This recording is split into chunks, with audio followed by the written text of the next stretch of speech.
Bonjour à tous. Lui, monsieur là, c'est du Petit Thouars. C'est le père de la colonisation de la Polynésie orientale. Fort caractère, impulsif, va-t-en-guerre. Jusqu'à nos jours, l'historiographie coloniale insiste sur ses qualités personnelles, sur son tempérament, comme si la colonisation de la région était spécifiquement liée aux traits de caractère d'un officier de marine. C'est pratique.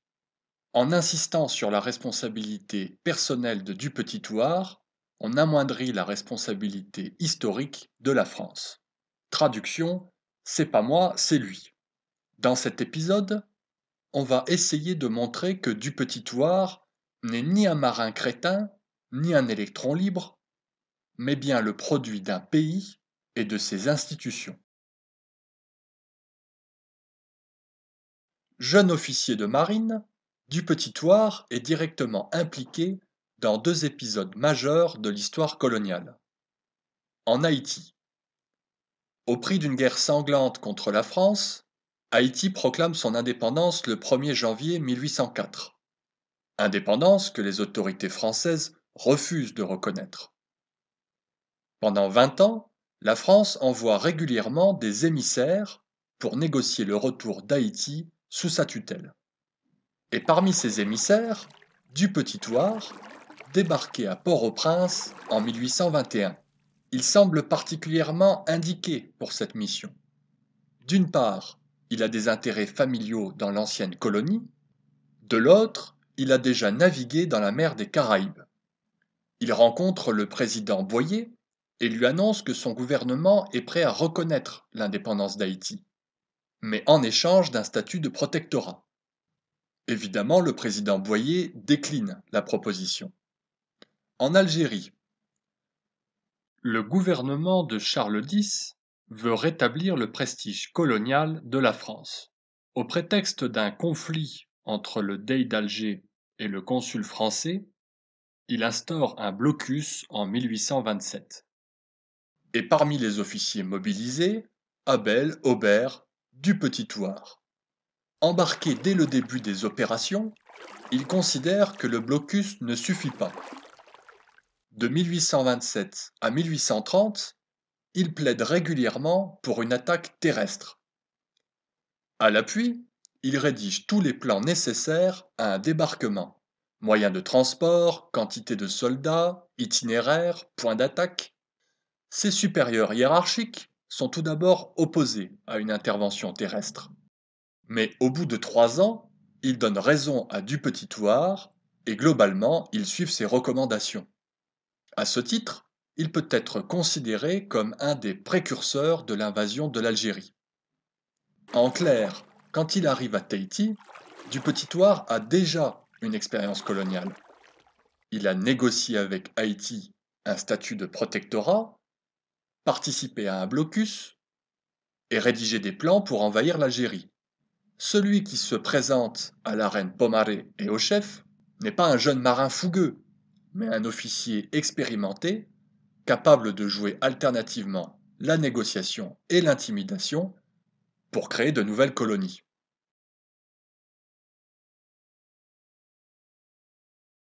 Lorsqu'il impose le protectorat à Tahiti, Dupetit-Thouars agit dans un cadre déjà bien établi. J'ai déjà esquissé ce point dans l'épisode consacré aux causes de la colonisation de la Polynésie. La Restauration et la monarchie de Juillet organisent des expéditions maritimes qui visent à resserrer la présence française à travers le monde.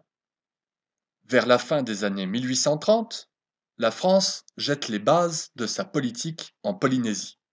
Elle s'appuie sur les rares Français qui habitent les îles, utilise les missionnaires catholiques comme un moyen d'influence et instaure une véritable politique de la canonnière. Elle débute justement avec Dupetit-Thouars en 1838. La reine Pomaré et son gouvernement refusent l'installation de missionnaires catholiques. C'est la fameuse affaire Carré-Laval, du nom des deux prêtres expulsés. Les autorités françaises estiment qu'ils ont été maltraités et que cela équivaut à une injure contre la France entière. Elles chargent Dupetit-Thouars d'obtenir des réparations. sans davantage de détails. Il revient à Dupetitoir de choisir leur contenu. Dans son ultimatum, il exige une lettre d'excuse de la reine Pomaré au roi des Français, une somme de 2000 piastres et le salut au drapeau français. Il ajoute une menace si ces demandes ne sont pas satisfaites. Je me verrai bien à regret obligé de commencer les hostilités contre les États de la reine, et les hostilités seront continuées par tous les bâtiments de guerre qui vont successivement passer par ces îles, jusqu'à ce qu'enfin la France ait obtenu une réparation satisfaisante. Pour éviter une guerre inégale, les autorités tahitiennes s'exécutent. La diplomatie de la canonnière se consolide avec le commandant Laplace contre les îles Hawaï en 1839. Le roi Kamehameha III interdit la religion catholique au profit de la religion protestante. Des prêtres, français pour la plupart, sont expulsés à plusieurs reprises. Évidemment, cette législation freine l'influence française à Hawaï. Pour y remédier, Laplace établit un blocus sur le port de Honolulu. Il lance un ultimatum au roi Kamehameha. Accepter le culte catholique à Hawaï ou subir le feu des navires français. En plus de ça, tant qu'à faire, il exige la libre circulation des alcools français. C'est donc sous la menace que les îles Hawaï accueillent le catholicisme avec du cognac et du vin. Dorénavant, une menace plane sur la Polynésie. En cas de litige, aucune île n'est à l'abri d'un chantage au bombardement, voire d'un bombardement tout court. Ce sera le cas par exemple à Tahiti et Wainé. Les choix ultérieurs des chefs polynésiens sont profondément structurés par ce cadre. Le risque de guerre limite leur marge de manœuvre. Dupetitoir en a conscience et il le mettra à profit pour imposer le protectorat à Tahiti 4 ans plus tard, en 1842. Les Marquises. Le ministre des Affaires étrangères, Guizot, souhaite établir des points d'appui à travers le monde. Revenu de son voyage autour du monde, justement, Dupetitoir lui recommande de prendre possession des Marquises. Elles présentent deux avantages. 1. Leur relief les rend imprenables. 2. Les Anglais n'y sont pas. Guizot accepte la proposition et place Dupetitoir à la tête d'une demi-douzaine de navires. En 1842, il arrive à Tawata et rencontre le roi Yotete. Celui-ci craint les représailles de baleiniers américains. Dupetitoir lui propose son aide en échange de la prise de possession de son île. Pour être sûr d'arriver à ses fins, il reste évasif sur ce que signifie prise de possession. L'incertitude ne dure pas longtemps. Une garnison est installée à Tawata, une autre à Nukuhiva. Les officiers en charge exigent que la population travaille à leur service. Au bout de 2 mois, des affrontements éclatent. Tahiti. On en arrive au cœur de la légende de Dupetitoir. Pour les marquises, tout est relativement clair. Il y a un ordre de mission et des moyens mis en œuvre pour le réaliser. En ce qui concerne Tahiti, c'est un peu plus compliqué. Il n'y a aucune instruction ministérielle, et Dupetitoir prend seul la décision d'imposer le protectorat. À en croire la chronique coloniale, il aurait la tête chaude et des problèmes d'impulsivité. À ce titre, la France ne serait que partiellement responsable de la conquête de Tahiti. Mettons-nous d'accord. Dupetitoir, quel que soit son caractère, est un pur produit de la marine et du colonialisme français. En s'emparant de Tahiti, il estime rendre un service à l'institution dont il dépend et à son pays. On peut donc énumérer les causes probables de la mise sous protectorat de Tahiti. 1. Une rumeur circule selon laquelle l'Angleterre s'apprêterait à mettre Tahiti sous protectorat. Cette prise anglaise fragiliserait la prise française des Marquises. 2. Tahiti présente davantage de possibilités agricoles et commerciales. L'île est mieux desservie par les navires de commerce. 3. À cause des résistances rencontrées aux Marquises, les moyens nécessaires à l'annexion dépasse les prévisions. Il faudrait davantage d'hommes et davantage d'argent.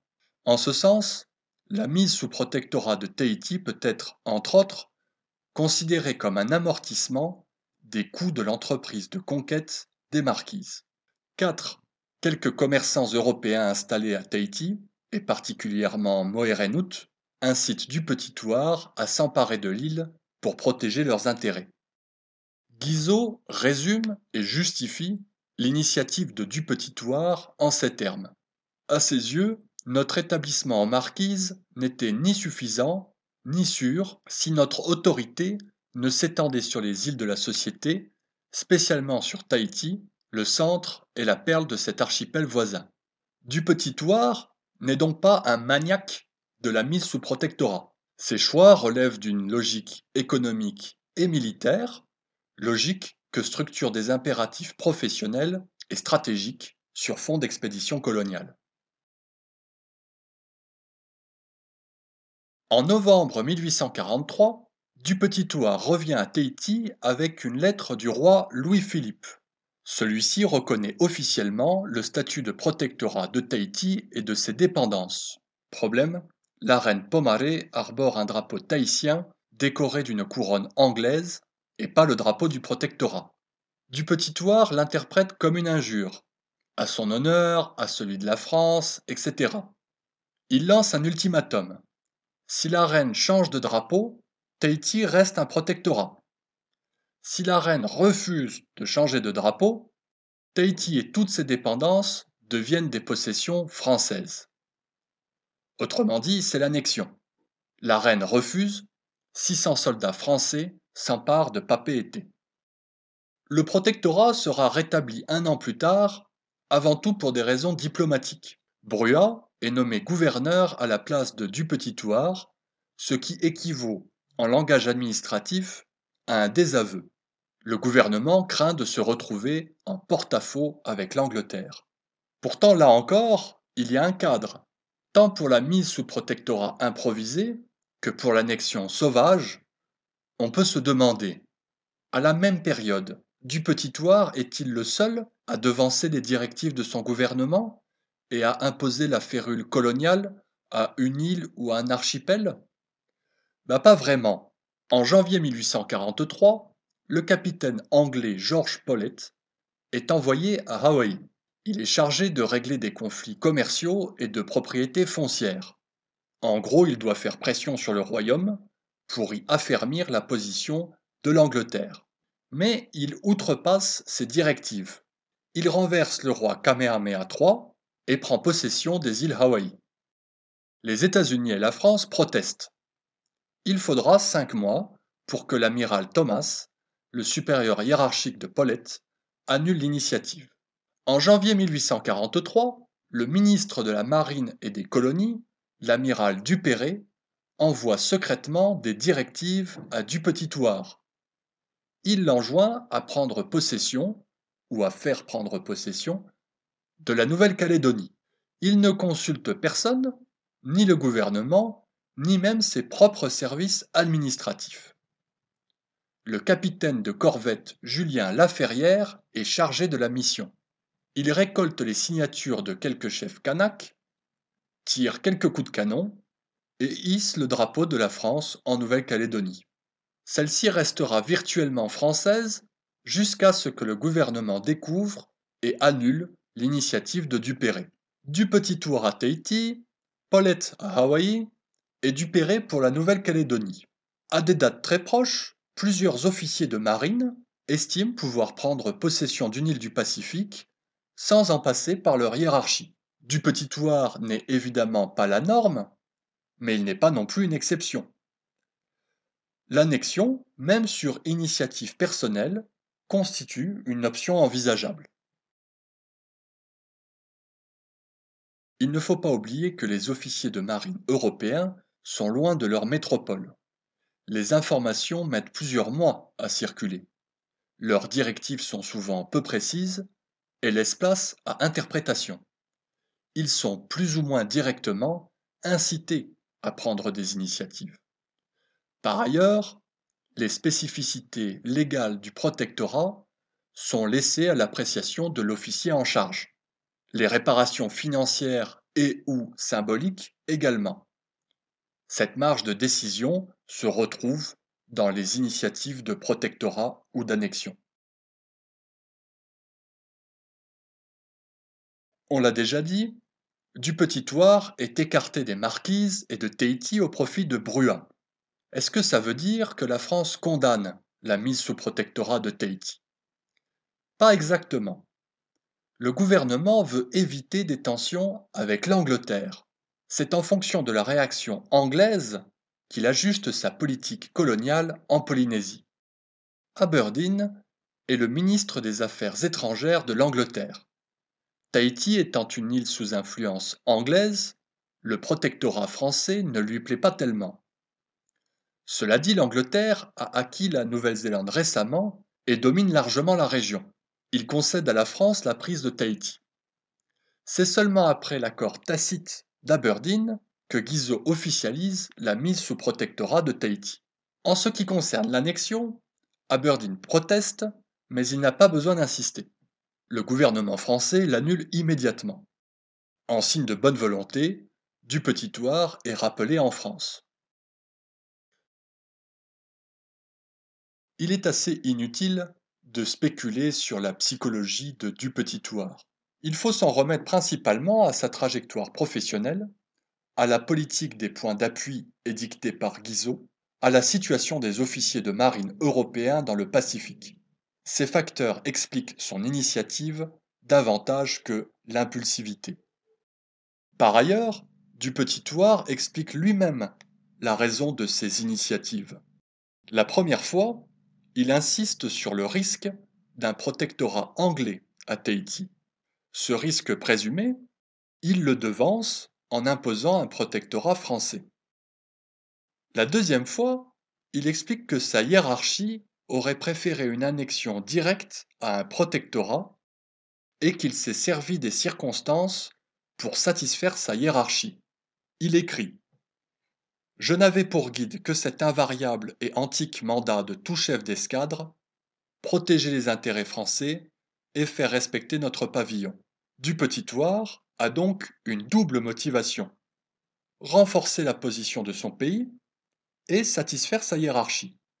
C'est un agent colonial qui poursuit les objectifs déclarés de son gouvernement. S'il a mal calculé les retombées diplomatiques de ses initiatives, elles n'entrent à aucun moment en contradiction avec la politique coloniale de la France dans le Pacifique. Parce que s'il est possible d'annexer un archipel, pourquoi serait-il impossible d'annexer l'archipel qui se trouve juste à côté? Du Petit Thouars, c'est bien la France.